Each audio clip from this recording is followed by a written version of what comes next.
cleared for takeoff. Go ahead,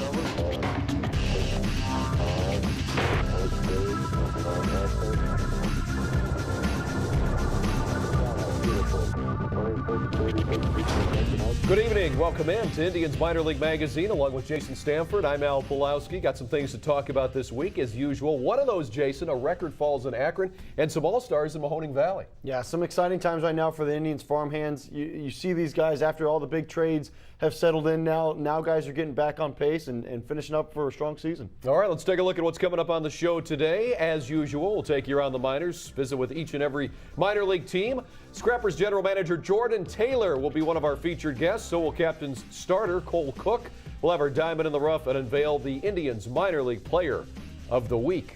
But we will start off in Columbus, where walk-off winners have been the recipe here in the last few games. 4 walk-off wins last week, 3 of them against Norfolk. Bo Mills and Chad Huffman had back-to-back games with walk-off singles. Then Louis Valbuena did both of them with a 2-run walk-off homer against the Chiefs. Well, you see what they've been able to do all season long. They have the second-best record in minor league baseball right now. It is very impressive, this ball club, because of all the moves that have happened at the big league rosters. These guys still continue to win, and Sarby's doing an unbelievable job managing down there. Yes, he is. Clippers very impressive. Here's the numbers on some Clippers that are having great seasons. Valbuena having a very nice season at AAA Columbus. Cord Phelps really heating up now in these last 10 games. May see him again in September.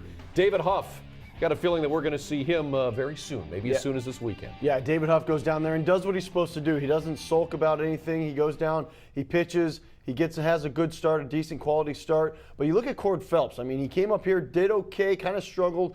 He goes back down there, does his thing. Luis Valbuena, he's right in between that major league type player and that minor league player. Too bad they don't have a 4A type league that you guys could play, because I'd probably be there with them, you know.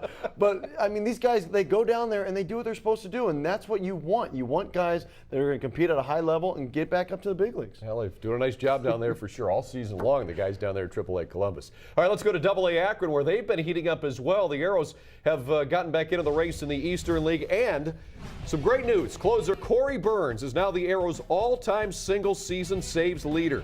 He recorded his franchise-best 30th save in the Arrows' 3-2 win against Trenton on Wednesday. Old mark was held by a guy we talked a lot about a few years back, Randy Newsom. Yeah, Randy was a very good pitcher when he was at the AA level. But you see what Corey has been able to do all season long. He's got that funky delivery. His breaking ball is extremely good and tight and late, and that is very tough on hitters to see it. You know, Corey Burns definitely a prospect for that Indians bullpen, maybe as soon as next year. A couple of other guys to watch as well. Michael Hernandez doing a great job behind the plate. His numbers offensively outstanding. And congratulations to Austin Adams. He was the Eastern League Pitcher of the Week. Well, I like this pitcher a lot, Austin Adams. And everybody talks about Drew Pomeranz and Alex White, but this guy is also the real deal. I mean, the Indians have a ton of starting pitching, ton of relief pitching. This guy is that next up-and-coming kid that throws between 94 and 96, can touch 99, 100 maybe, but he's got good stuff. He sure does. All right, definitely some guys to watch there. Now let's go to Single A Kinston, take a look at the K-Tribers, who are playing their last season at Granger Stadium. And Jordan Cassis really had a nice start to Kinston after being promoted from Lake County. The outfielder has hit in 5 of his 9 games with the K-Tribe, and he's also driven in a couple of runs. Yeah, and the K-Tribe trying to get back in that playoff contention. They're 2 games back right now. They've been playing very good baseball of late. It'll be interesting to see them going out in a good way or a bad way at Granger. All right, here's some players to keep an eye on down in Kinston besides Cassis. How about reliever Kyle Landis? Just sick numbers down there for the K-Tribers. And Jeremy Tice, remember him, a draft pick from a few years back, getting it together now at first base, and we might see Jeremy in Akron next year. Well, that's exciting to see. You know, we talk about these guys year in and year out, and he was one of these guys we talked about last year a little bit with some power numbers. We liked what we saw. But you look at Landis, too. I mean, those numbers as a reliever, doing it down in a pitcher's league, of course, but at the same time, more strikeouts than innings pitched. That's what you like to see from guys coming out of the pen. All right, let's head over to Eastlake, where Shin-Soo Choo is now on a rehab, and who knows, he could be back with the Tribe before you know it. He began his rehab assignment with the Captains on Monday. He went 0 for 2, but the fact he can rehab so close to home is just another example of where having so many of the minor league affiliates so close to the parent club is a true benefit. It really is. I mean, you have so many guys, you have so many teams. You have Columbus, you have Akron, you have Lake County, you have Mahoning Valley. That's the luxury of having these teams around. But it is very exciting right now to see Shin-Soo Choo with the bat in his hand and being able to swing a bat. You know, and he says, we know him fairly well. He said, hey, next couple of games, I think I'm ready. Now, August 16th was the target.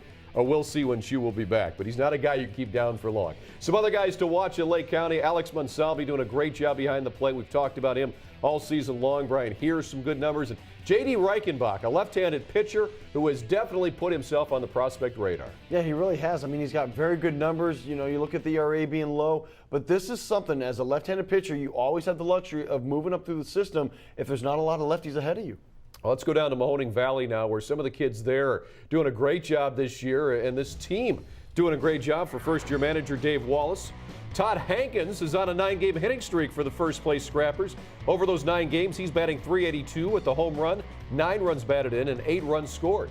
Well, this is exciting. I mean, all these kids, first or second-year guys in professional baseball, learning how to adjust to wood bats and learning how to adjust to professional baseball, being on the road, coming home, going back on the road. I mean, it's very tough. And you see what these position players are able to do, especially Hankins. And you're going to have a number of these guys, a lot of these kids in Lake County next year that you can watch in Eastlake, so that's great. New York Penn League All-Star Game, it's been announced. It'll be in Lowell, Mass. on August 16th. There are 4 representatives from the Scrappers. Tony Walters having an outstanding campaign, Jason, at shortstop. Jordan Smith having a great season. So is Bryson Miles and Danny Jimenez. And, of course, if you followed us here with Indians Minor League Magazine, you know who all these players are. Yeah, you really do. And, I mean, I always said Bryson Miles was my favorite player this year in the draft. I mean, he's a very good outfielder. But you look at what Tony Walters has been able to do now. He signed last year. He was a 2000 draft pick. He signs last year. He comes in.